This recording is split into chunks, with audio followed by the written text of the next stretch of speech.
Welcome to our webinar, Developments with Digital Modelling for Maritime in Norway.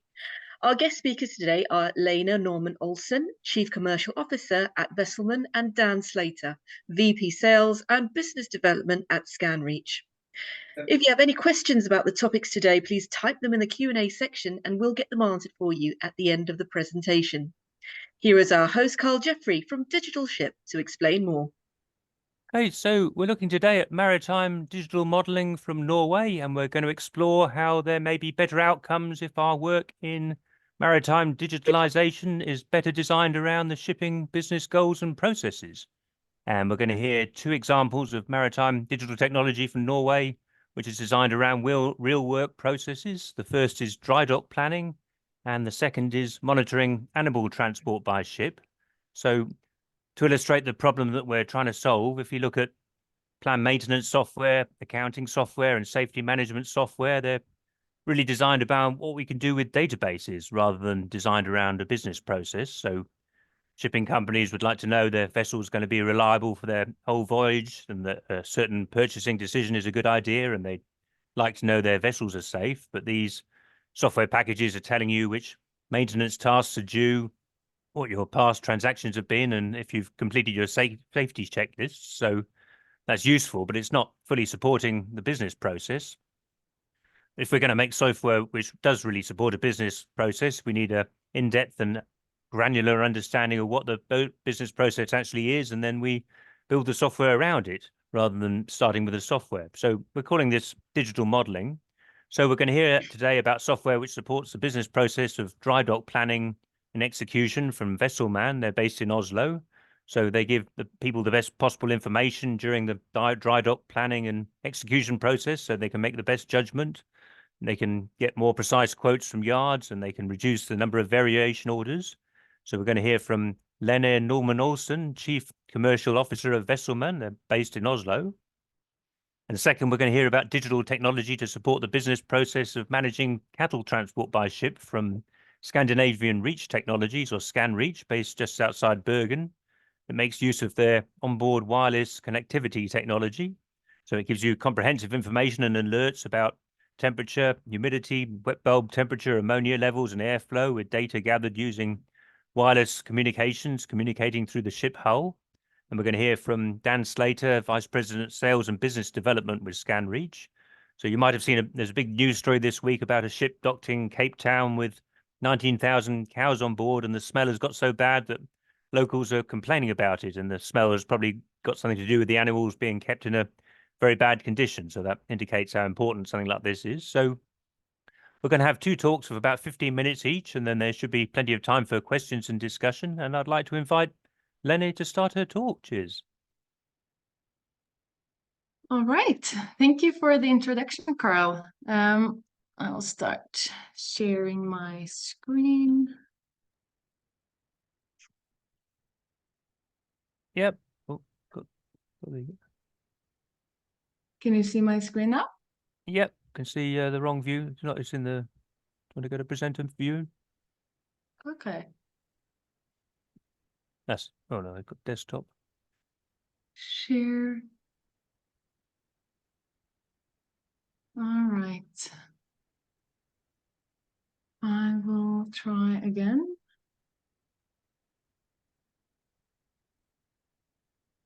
That's it. Yep. There.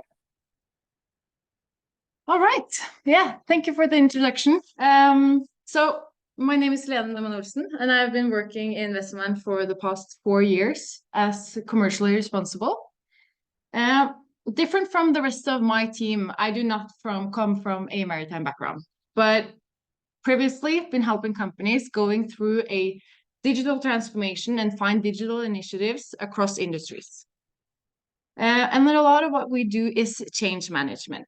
And my background mixed with our naval architects and seafarers and superintendents is a good fit for bringing our expertise on the table.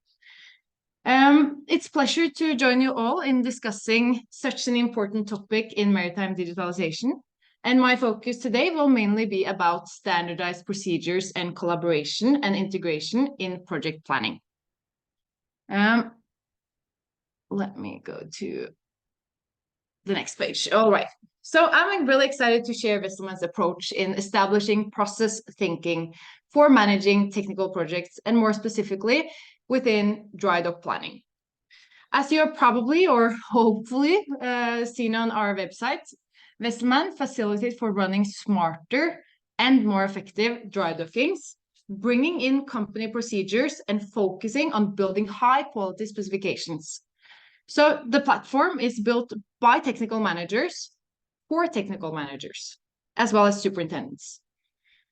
We have an ambition to facilitate for smarter planning and reduce time and costs spent throughout a project. So we want to be experts within our field, and we are front runners today in project planning for dry dockings. VesselMan is an out-of-the-box solution that can be used for running projects as a standalone product, but often we talk about ourselves as delivering best-of-breed products. And a best-of-breed product covers more than just being experts in facilitating for technical projects. We need to be able to facilitate for collaboration and integration. So we have to have the mentality, this is probably my favorite quote in the whole world, and the ones who know me has heard it before. We have to collaborate where we can and compete where we must. So a best-of-breed product for us is not just VesselMan as a standalone product, but it's an integration with all the relevant tools a ship owner or ship manager uses to create smooth workflows and efficiency within their operations. Typically, this is a plant maintenance system or a purchasing system or crewing or just a full ERP system. We also believe that process thinking encourages the technical superintendent to continuously evaluate and improve dry dock procedures based on feedback and lessons learned from previously completed projects. And this takes me over to the importance of project thinking in technical projects. So I want to start with standardization in planning. So a procedure is what we call a master plan in VesselMan. And on the bottom of this page, you see the 5 different steps of what we call a master plan in VesselMan for dry dockings. So the high-level plan, building the specification and the scope of work, and the quotation. So doing the tenders with the yard and the suppliers, receiving the quotes, in repair, so when we're at the yard and in dry dock, and then summary and evaluation, which is an extremely important point as well for lessons learned. But this procedure will be rolled out on all dry docking projects planned on the platform. And it's also configurable based on the customer's internal procedures. This is not just beneficial for the superintendent, but it makes it also much easier for the management and the technical manager to know the status of each project, as well as reading, for example, standard reports instead of personalized written reports. As I said earlier, configurations, we believe in configurations across our customer sites before customization, and this will benefit all parties at the end of the day. The second part here is efficiency, and efficiency within workflows. So a standard process streamline the planning and execution of a dry docking project. So efficiency in the planning is essential for completing maintenance and repair tasks within the scheduled dry dock period, and potentially optimize resource allocation or minimize off-hire as an example. The third one is quality and control. And here I'm going to talk about quality specification and cost control. So quality specification and cost control with templates that helps the superintendent to build and maintain quality specification of the planned maintenance work. So, such as providing detailed descriptions, attachments, images, drawings, checklists, etc., to ensure that all the relevant aspects of the maintenance work is covered. And also, for example, to include findings from a technical inspection, for example, and to make sure that everyone is aligned with the industry standards from the ESG standards, for example. last but not least, addressing risks. So standard procedures can include risk management as well. So risk management protocols can help to identify and reduce potential risks, but it can also systematically address risks the superintendent can prevent to happen. So for example, accidents and delays that could impact the budget and the project timeline for the project. These 4 points altogether will put you in a better position to make smarter and well thought out decisions. And we need that throughout the project, because often you are standing above decision making that needs to be quick and precisely. And this takes me over to the VesselMan way of work. So the VesselMan way of work is built as an effective tool that fosters and facilitates digital leadership and collaboration, making it easy for the people to do a great job. So I want to start with the orange frame as number 4 here. So process management. By implementing standard ways of work, it's easier to track performance and set clear KPIs. This means that all projects that has a repetitive plan can be planned for in VesselMan. So it doesn't have to be a dry docking. It can be a refit project, a mobilization project. It can actually also be a sales project as you're selling a vessel, because you have the high level repetitive plan. But you can also include the technical work scope. The high-level plan is also connected with the organization, so all the relevant resources will automatically be delegated tasks and linked tasks and responsibilities to the specific project. The accumulated data from all projects will be visible in the fleet planner. So this is typical a dry dock plan for the whole fleet. And the fleet planner shows long-term planning of all planned projects. It can be, as mentioned, an inspection, for example, that comes up in the fleet planner. This is a great view for technical managers and the management to keep track on all the progress updates and the statuses of all projects. And it can be grouped into fleet groups or regions, etc. On the left side here, we have what you can see as the operational area, such as planning the technical specification, including work scope. You have typically the generic docking jobs within VesselMan, and then you can merge with, for example, a plan maintenance system and pick up all the tagged dry docking jobs. On the yellow frame, you have quoting and procurement, so you get the tenders. So you have tenders with the yards and the suppliers. You receive the quotes back from the yards, drag and drop into the platform, easy to compare. And then on the cost and the tracking part, it's you have the mobile app to track progress throughout the whole project. You can also attach images to the work scope. And this, at the end of the day, will form and generate the daily and final reports. So these phases will be rolled out, including activities, meetings, milestones, approval flows, etc., every time you configure a new project. We are also very proud of our clients, and this is why I will have just a short brag slide, but yes, it's just for bragging. But we have managed to gather a lot of experience for the past 7 years. And as you can see, it's a widespread portfolio of vessel types.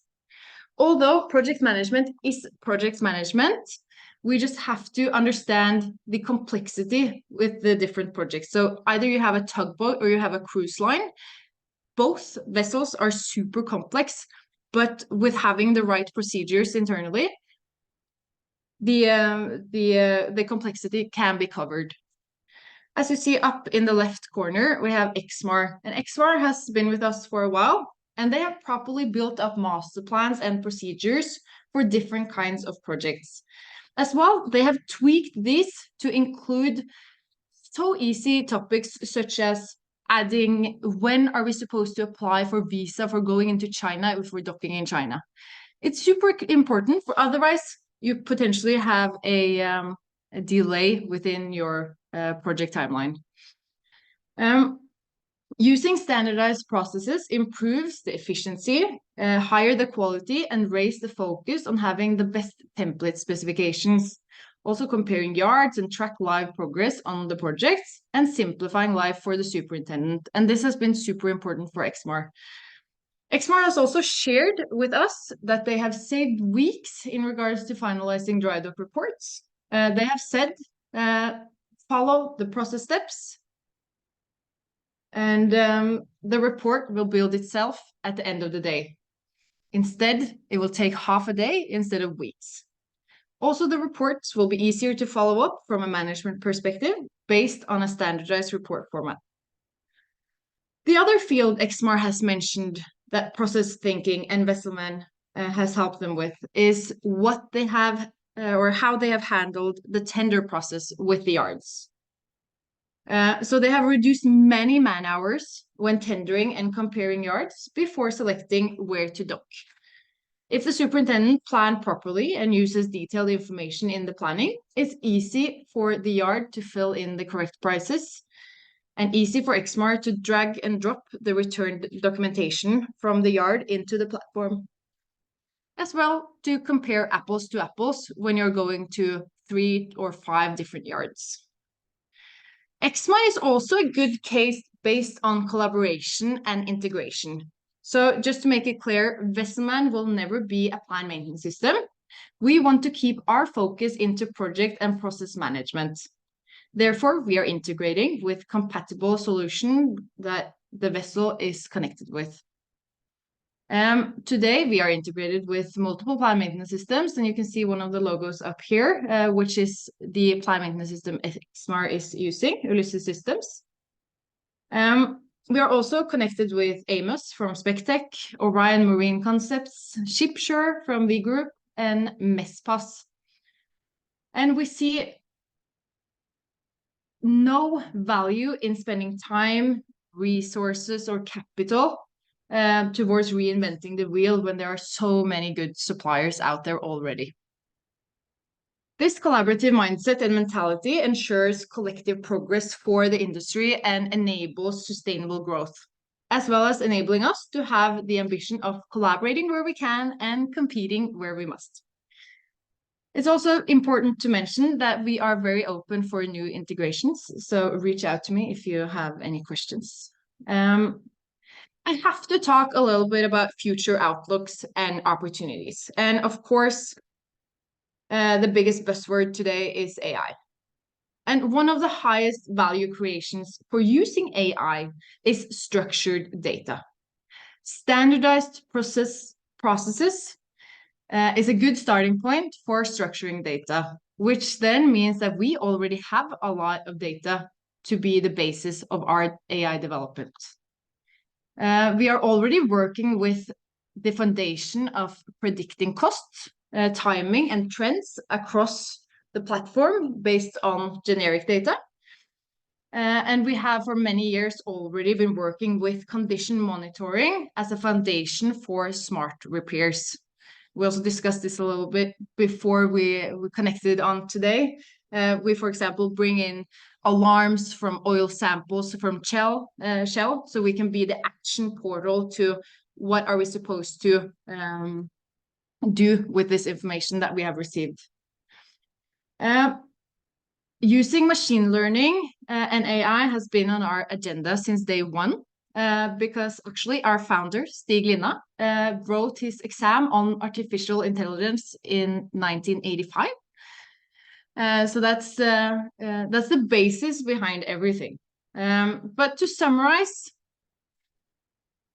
at the end of the day, VesselMan only delivers a software as a service, but we share the mentality of process thinking and build the procedures together with our clients. Remember the whole process. So the whole process is important, not just elements in the process. We are a best of breed product based on our partnerships and integrations. It allows us to keep developing in our niche.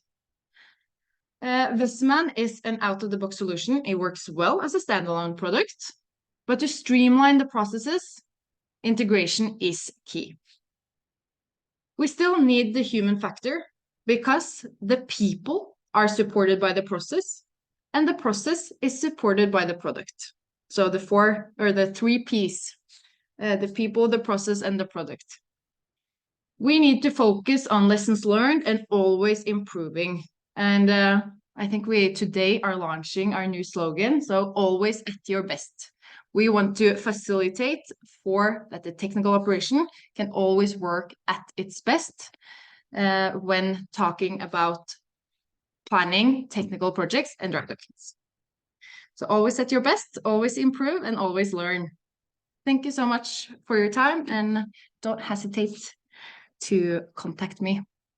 Oh, well, thank you very much, Lena. And I love the way you organize this. So you start by presenting the business process, then you talk about how you support the business process, and you talk about how integration helps you support the business process, and you talk about how important people are, and you have AI, but AI fits into all of this rather than AI being the top thing at the top. And I think this is the future. I think every software company will have to present itself like this. So hopefully it gives people some food for thought. We'll go on to Dan's talk now. But if you want to have any questions, you put them in the Q&A box and we'll take them at the end. So Dan works for Scandinavian Reach Technologies. He's not a Scandinavian himself, as you'll hear as soon as he starts speaking, but the company is based in Bergen, and we're talking about a system for monitoring cattle. So I'd like to pass over to Dan. Cheers. Yeah, thank you, Carl. So yeah, thanks everybody for taking some time on a Friday morning to listen to me for 10 to 15 minutes, and thanks, Carl, for inviting us to the event. Much appreciated. So yeah, hopefully I've just delivered on Carl's first point. So clearly you can probably hear I'm not Norwegian. So but work for a Norwegian company, Scandinavian Reach Technology, known as ScanReach, based just outside of Bergen on an island called Sotra, in a small village town, if you like, called Strummer. So we're very much involved with the Bergen Technology Hub. So we've been trading now for 6 or 7 years, and we are getting famous for providing onboard wireless connectivity solutions on board vessels. So we are installed across multiple use cases and vessel types across the world, but started life really in personal safety onboard wind support vessels and offshore vessels, which we still maintain a very, very big presence today. So just very, very briefly to discuss our solution. Our solution, when we discuss things like Wi-Fi, Bluetooth on board vessels, there's usually some raised eyebrows, rolling of eyes and sighs, because we all know that that is an incredibly big challenge on board a vessel.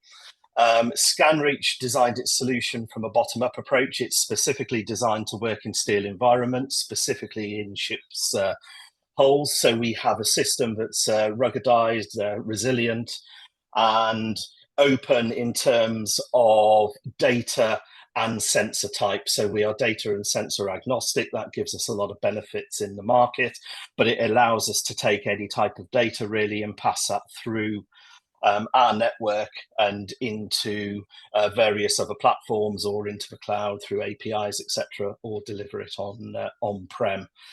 So yeah, thanks, Carl. If you could press the next one. I should add Carl's kindly driving the slides for me. I had a couple of technical issues with Zoom. So we are, if you like, Internet of Things at sea. We get involved in some pretty diverse use cases. I'm probably going to talk to you this morning about one of the most diverse use cases we're involved in. But as I mentioned, we're involved in personal safety on board vessels. We're involved in location services, early fire protection and detection systems, fuel consumption monitoring, certain areas of performance monitoring around that, and cargo monitoring. So the list is fairly long. The applications are pretty much endless, and they're growing all of the time as we find new use cases and potential customers approach us with potential use cases as well. So we're pretty much known, I guess, as the Internet of Things at sea. You have sensors, you need them connecting, and you need that data moving with the people to do that. But let me now kind of focus in a little bit on a particularly challenging sort of use case and application that we have within ScanReach. If you could put on the next slide, Carl, thank you. So the opportunity for this was really enhanced animal welfare. Now, as Carl alluded to, you probably have seen in the press in recent days a short piece on one of the darker sides, if you like, of the livestock transportation industry in South Africa. We're aware, obviously, of the politics as well behind some of this sort of stuff, and depending on how you feel, this can either be good or bad. But what we're doing as a company and our partner organisations around this is to make that industry better, to drive forward really better animal welfare and better processes embedded in the transport of livestock around the world.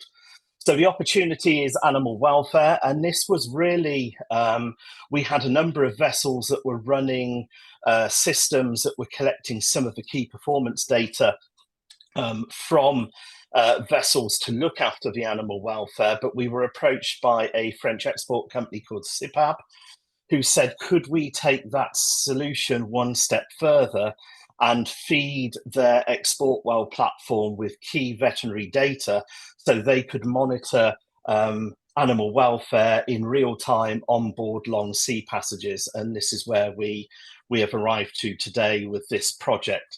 So obviously this throws up a number of challenges for a solution provider like ourselves. One is the environment. These are really quite hostile environments on these vessels, not just because you've got livestock, walking around in certain areas, but you've got an incredibly strong buildup of fairly nasty gases such as ammonia, obviously methane, without getting too much into detail. And also you've got to have a resilient system. These vessels are, pressure washed on a fairly regular basis. You've got cattle moving, but you've also got cattle's legs moving, etc. So any sensors on board the vessel, you have to think about protection of those. And we're quite often dealing with vessels that are quite old in this sector of the market and have limited infrastructure on board.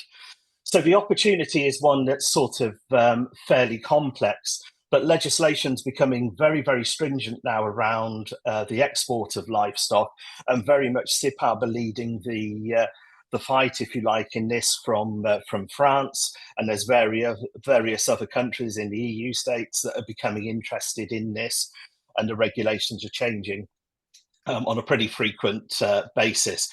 So from a design perspective for the solution, obviously we have to keep all of this in mind, but also we have to be aware of the trading patterns of these vessels as well, quite often short port stops.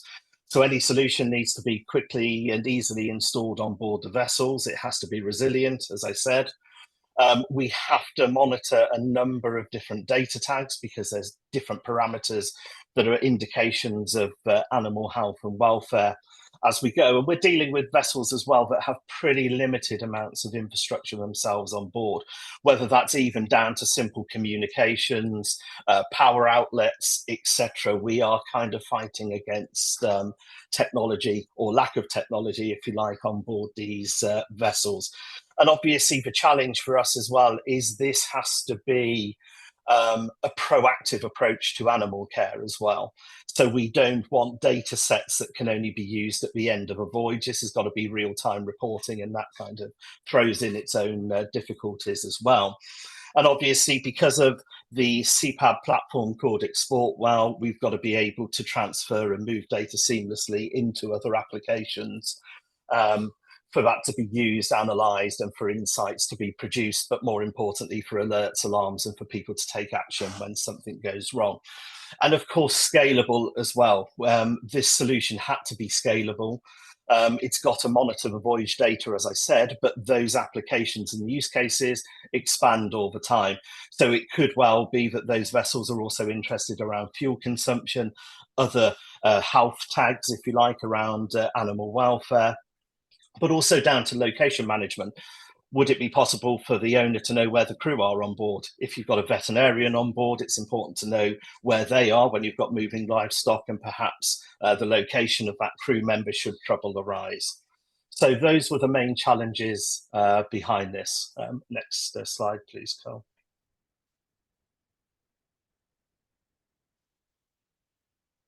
Okay, so as I mentioned in the previous slide, these were the four sort of main drivers. On top of the physical difficulties that we have some other sort of challenges as well. Quick and easy and safe installation sounds wonderful. In practice, it's pretty difficult. It's especially difficult on these sorts of vessels. But ultimately, you want a solution that can be installed either by the crew members in transit, or that only involve an engineer that can be flexible enough to jump on board during a quick port stay. We have to have cyber security. So we run our network separate to the vessel's own network, and maybe not so important in the livestock arena, but as we look at tankers, as we look at sort of LNGs, obviously we're all aware of situations in certain areas of the world at the moment, so cybersecurity is at the forefront of everyone's mind. So we've designed the network to do that by separating it from the ship's own network. We have to provide very, very simple terms and very low cost of ownership, especially in the livestock market. As I mentioned, the vessels are older vessels. So there's a reluctance, quite rightly, for owners and for partner organizations to spend thousands and thousands and thousands of dollars on vessels that are of sort of lower value and will probably be retired in the coming years. And as I keep mentioning, one of the key parameters in this area of industry is this long lifetime of the system itself, but the resilience of doing it. Because we're taking animal data, it is no good having a system on board the vessel if you've got outages for several hours on each voyage where you're not actually getting any data. So that was the background and the parameters that we have to follow when we're designing such a solution to work on these sorts of vessels. Next slide, please, Carl. Okay, so what does the solution look like? Okay, so we are able to put wireless access nodes onto the vessel. We arrange this in a mesh network, so it has full redundancy on that network. So if, for instance, one of these nodes lost power, was broken, etc., data gets rerouted around other parts of the network. So we have a fantastic, 6 nines availability on uptime of data flow around the network. And we're very frugal with its design as well. So we use the minimum amount of nodes to give us that resilience. And obviously, fighting against the lack of power sockets on these vessels, we have to plan from an RF perspective pretty efficiently. So typically on a vessel of this size, it's got 5 or 6 different decks. We may have 4 or 5 nodes per deck to make sure that we can transport that data, and then the various sensor types connected to that. So the solution that we've worked with the CPAB will include temperature, humidity, as it's written here, airspeed and direction, and ammonia levels, and that data is consistently fed into the export well platform, where CPAB apply their magic understanding and provide those sort of insights, and are able to give metrics around performance, cattle health on these longer voyages. Thanks, Carl. So just a very, very quick, really overview of the architecture that we're providing at SANReach, and for this particular project in particular. So as I mentioned, we apply these number of nodes on the vessel. We have different node protocol types as well. So NMEA nodes, obviously, to connect to the sensors and other equipment on board vessels. But we also have from other areas of the business, is why I mentioned that it had to be a scalable solution. Modbus nodes that enable us to connect to fuel flow meters, but even generic Bluetooth nodes and mesh nodes as well, where we can take wearables so that we can monitor, not for a tracking purpose to be interested in where people are in the vessel, but so that we understand where they are in the case of emergency and can track those down. That's all fed through a root node and into our sort of gateway. And as I've mentioned before, we can then decide where that data goes. So that could be presented on-prem on the vessel so that the master chief engineer has got a feeling for the data. Maybe the veterinarian who's traveling with the cattle is interested in this data in real time. But we can also push that data into the cloud or move it via an API into other platforms, but it's a complete wireless infrastructure on board the vessel. Probably an appropriate point as well to mention with this, for a typical installation, we're talking maybe 6 to 8 hours to install. So as I mentioned, this can be done really on the fly by crew members on certain types of vessels if there's an electrician on board. If not, it can be done by one of our service engineers or service partners around the world, and we can complete the installation during a port stay. There's no need to rely on a dry dock stop for this to be installed. Thanks, Carl. Just to show you what some typical componentry looks like on board a vessel. So we've got nodes, obviously, that suitable IP protected to be placed in outdoor environments. We've just released an EX capable housing as well to put nodes in, which opens up opportunities for us in the tanker and LNG sectors. But the typical mesh nodes are no really bigger than a standard mobile phone, and they just plug into a standard socket on board the vessel. They are battery backed up, so in the event of a blackout of power on the vessel, the network will be up and running for a period of 2 days after that blackout. So we're again guaranteeing data availability to the end users. But just to give you a feel of what it looks like, and then on the left you've obviously got the gateway into the sort of servers for the network, but all very simple, all very straightforward to install. Thanks, Carl. So I wanted, because obviously the slant of the session with Digital Ship here was really based around how we were doing this in reaction to customer needs. And I've mentioned CPAB, but I thought I would mention a bit more specifically what we're doing really in that sort of partnership and what those expectations are. So we're in early days with this. We announced the strategic partnership with CPAB towards the end of last year. But as I touched on earlier, CPAB, a French exporter, they are really, the whole fabric of CPAB is providing the highest levels of animal well-being in everything that they're doing in exporting livestock through France, and they're putting those requirements on other trading companies that are coming into to French ports. We're, with the CPAB partnership, obviously developing the Export Well platform. That is a worldwide offer from CPAB, fueled by the ScanReach solution, obviously, for real-time data through an API into that platform. Of course, we're not the only data set that's appearing in the CPAB platform. This is a wide-ranging veterinarian platform. They're not just dealing with data that's coming from voyages. There's data coming from transport on land as well, holding pens at the facilities, etc., etc. So we're playing a significant part in the sea passage part of the livestock journey. And obviously, the overall drive of this is to just make livestock transportation as good as it ever can be. I think we're all aware of the limitations at the end of the day. You know, the industry is transporting livestock. We can't move away from that. But what we can all do is play our part in making that as good as it possibly can be. And again, reference, Carl, the South African situation. It's all about the likes of CPAB driving up those standards, making it better, and being as good as it possibly can be. And where did we kind of end up with this? I've set the scene as to what the design spec was and what we've done in response to it. And I can happily say now that we're working with CPAB, and the first 2 vessels are being currently deployed with this solution. And it's aimed that as we go through 2024, that will grow and it will move on to other exporters, other owners' vessels as we move through the rest of the year.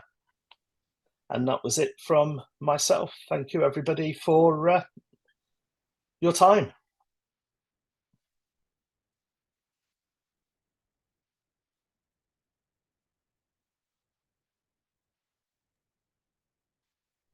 I think you're muted, Carl, if you're... So yeah, so good. Carl's disappeared. Okay, then we can run the Oh, show. I'm muting. Ah! Oh, there we go. I was talking, but should have got the hang of this by now. So, yeah, I've got lots of questions. We're in the Q&A session, so if you want to put questions in the Q&A box, but I'll start off with. So I'm trying to bring out this theme of digital modeling, which I think comes across both the talks we were making. So I wrote down, Lena, you this quote: "Collaborate where we can, compete where we must." So collaboration is a word we hear so much; it's easy to kind of tune out. But I thought one way to see the importance of that is to put it the other way around. See, so many people we meet say, "Compete where we can and collaborate where we must." That's a kind of transactional view of the world, and a lot of the software is sold according to this very competitive people, the Silicon Valley model. So a lot of the problems we've had with digital technology are people being too competitive, too trying to push products out there, and not so good at actually designing what people want. So I guess you've also already shared your thoughts on this, Lena, but I don't know if Dan and Lena, any thoughts on so taking this collaboration, making it more meaningful to people rather than just a... Do you want to go first, Lena, or do you want me to? You know, I like Carl said, I've shared a lot about this, and I could talk about this for hours, I think. But you can go ahead first. I would love to hear your insight on this. Yeah, sure. So I think so one of the difficulties the industry faces, Carl, and that we face as a company is we cannot be experts in everything. So we have a pent up, we see day to day a pent up demand in the market, but we as a company have to be fairly specific and rational about the opportunities and the use cases that we want to drive forwards with ScanReach. But what really helps in these situations is collaboration, because what collaboration allows you to do is end up with a solution that you know is then wanted by the industry. But quite often as well, it allows us to get to the end point quicker than if we tried it on our own. So SIPAB, fine example of a partnership, a collaboration there, but we've got multiple collaborations going on all of the time because we've got such a diverse use case. As I mentioned at the start, fire detection systems, fuel monitoring, these, all these different domains that we work in are challenging. So we value collaboration really well. It's in our sort of DNA as well. It allows us to just get to market quicker, but it allows us to get to market with a solution that's had input from the industry rather than ScanReach designing that on a bench and thinking that that's the potential end use. So it's incredibly important. So for the industry. Yeah.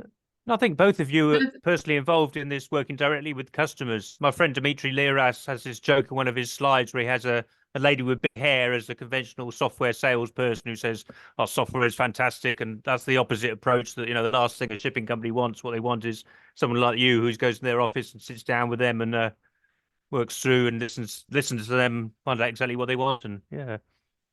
Yeah, and Carl, I would like to draw up a parallel that I think last time I was attending one of your webinars. I also held this as a slide, but I had a picture of a restaurant, so a Thai restaurant, and they serve incredible curries, right? But you would never order or you would never get the best burger at a Thai restaurant, right?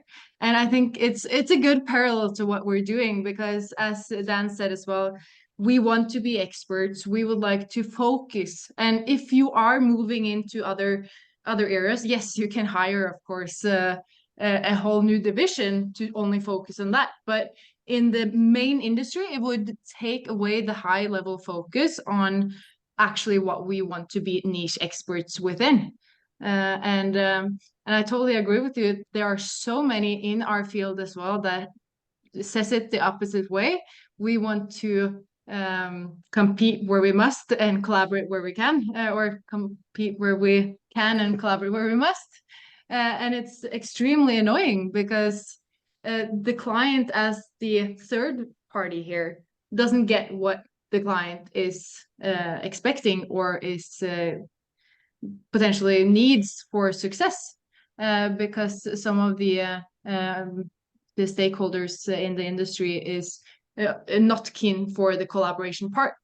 So I hope that the mentality, and I see that the mentality has changed a lot over the 4 past years that I've been working in VesselMan already. So it's moving in the right direction. Yeah, and it's also a recognition. So this stuff is very expensive and very difficult to get it right, and it's not possible for one company that's the truth. You know, I get so many press releases from companies with about 1,000 pieces of functionality trying to say they do every possible thing you can imagine, and I guess companies realizing now this doesn't work and it's never worked. So we have to focus on what we're good at if we're going to move forward. Yeah. Yeah, and since I already have one quote out, I can also give my second best quote. But so collaboration is one area, but one thing that I heard a few years ago was change has never happened this fast before and will never happen this slow ever again. And I think it's such a good way to also, it's so easy to say, but at the same time, it's kind of messing with your brain a bit, because it feels like it's going so fast today, but we can't even imagine how it's going to be in 10 years from now. Yeah. So leading on, so another theme I think I got in both of your talks, situation awareness. So this is another one from my friend Dimitri, brings up a lot that what shipping companies really want from software most of the time is to know what's going on and what they've had from digital technology so far as technology which puts stuff in databases like planned maintenance. But I mean, Lena, so I can't remember your motto at the end, something like supporting people to do their best, but you want to basically give people the best possible information. And then Dan, this is your service is entirely around giving people information. It's not doing any transacting or monitoring. It's basically telling people, and that's the way to cope with this fast-moving world. That's the most digital technology you can do is tell people. Let people be informed. Yeah. Yeah, absolutely. And I think there's still, Carl, a bit of, we're talking, an industry that everybody and all the people that are taking part in this this webinar, it's an industry we all love, but it's a very traditional industry. And, shipping isn't the fastest moving in technology. And part of that reason is that there's just so much technology that's changing on a daily basis. So you do get, I think, areas where shipping companies are, it's a rabbit caught in the headlights because you really don't know which way to move. So it's even more important, as you said, collaboration, but also working with shipping companies to bring the best of practice sort of services in so that you're not siloed with just that one supplier. And we're seeing that all the time in the industry, that the end user, the customer, wants an open-minded approach, wants a more advisory role to how solutions are sold, rather than this sort of blinkered approach that our technology is best, therefore you must take it, which brings in a lot of partners, collaboration, and everything else. So yeah, it's a challenge, but it's getting better every year. It's good. Yeah, there's a comment here from Ian Mackenzie, who's a British electronics design engineer. Very refreshing to hear the phrase, we can't be experts in everything. He also says it's refreshing to hear the word collaboration, but I hear collaboration quite a lot myself. But I think we're getting into depth about what collaboration means here, which and also good that here a reminder that AI is not you. It goes back to 1985. So a third theme on digital modeling. So after, the collaboration and working with the customer and the situation awareness, but the integration. So Lena, you mentioned integration is quite an important part, and you said you've got integration with 5 different planned maintenance software companies. So that must be quite. I think you're a fairly small company, so that's very good. But I guess you. I mean, if the question is what makes it easier to do integration, I mean, I think it's easier if it's clearer what we're doing, and the more people put in their boxes of focus of what they're good at, you can also see what somebody can do and what they need, and that sort of supports integration. Yeah, so first of all, for us, most of the integrations that we have has been customer driven, of course. Also, a lot of planned maintenance systems have been moving into a project management area. So in that sense, we are also competing in one way. But it's integration for us. There's so many ways you can integrate, right? So for us, it's just important to become a facilitator for helping the superintendents and the technical management to do a good job, and of course to make it more effective or efficient.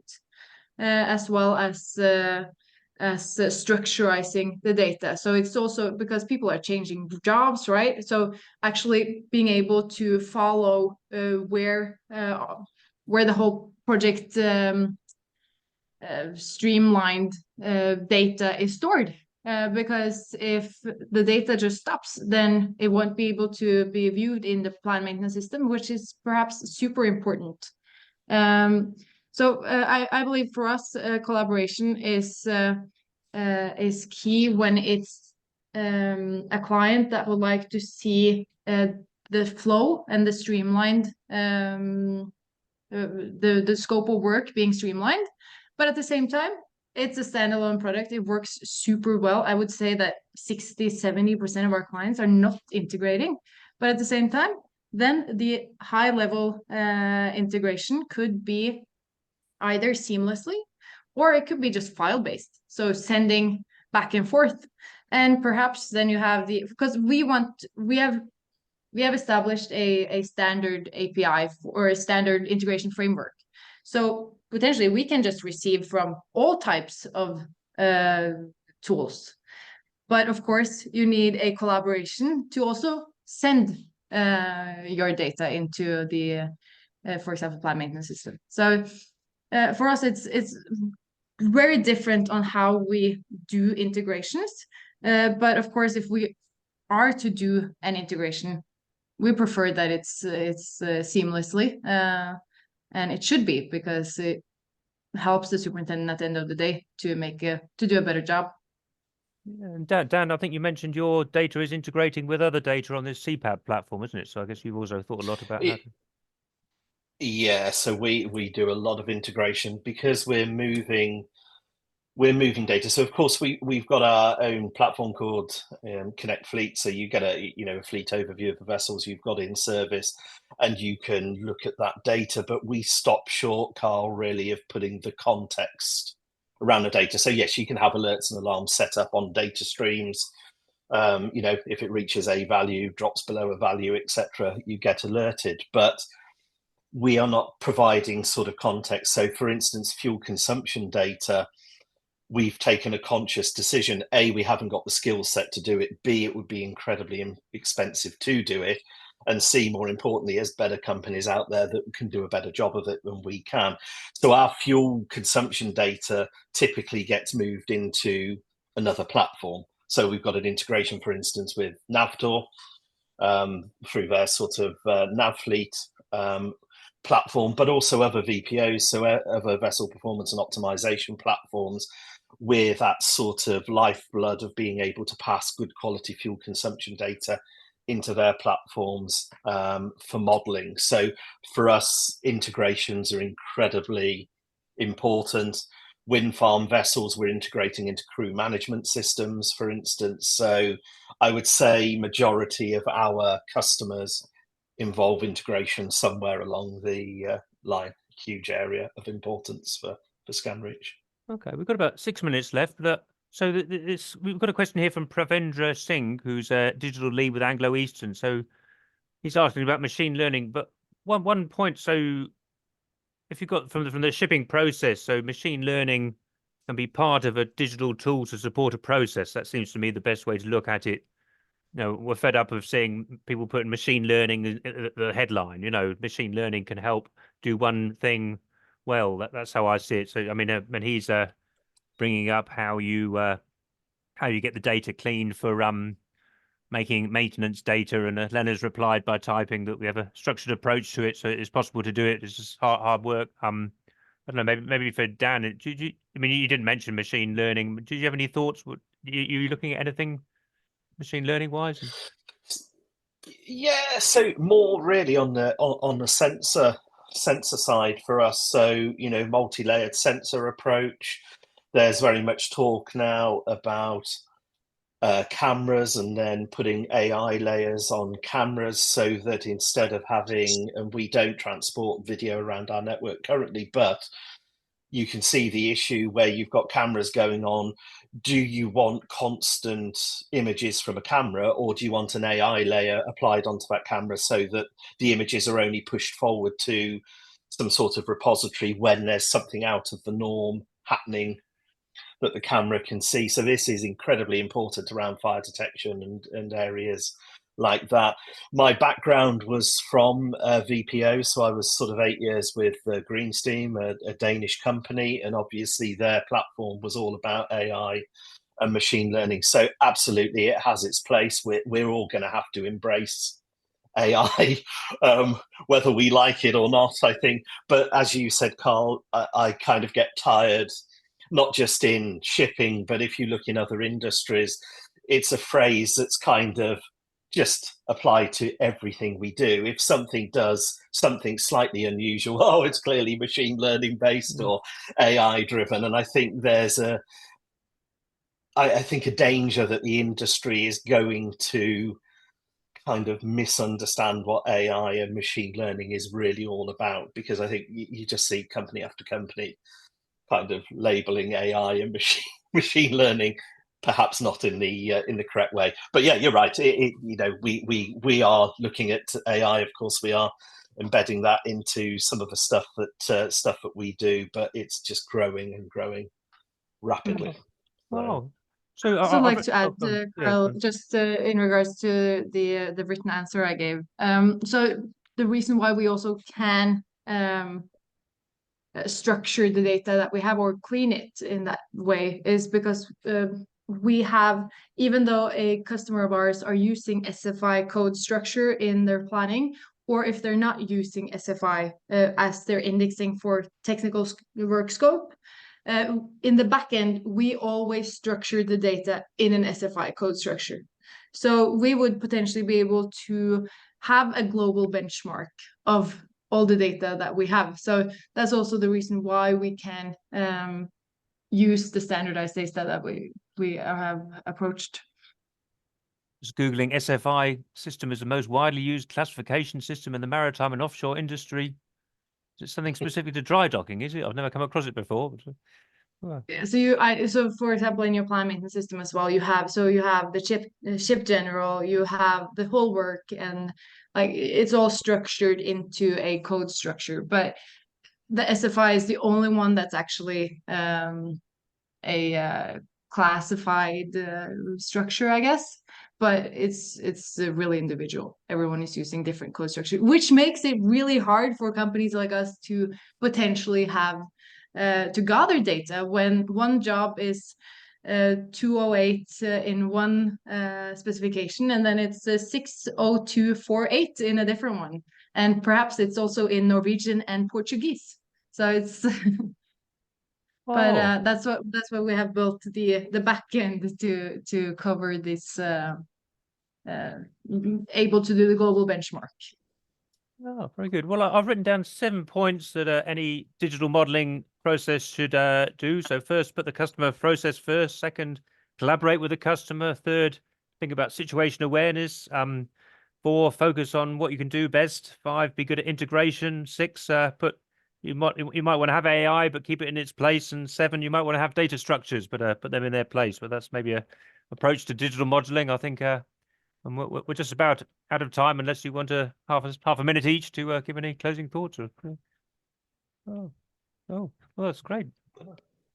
I think it's important that we're keen to facilitate for our clients to make and establish the best projects possible and because we can't say that we are experts within dry dockings, because our clients are experts within dry dockings, but we can facilitate for a fantastic project.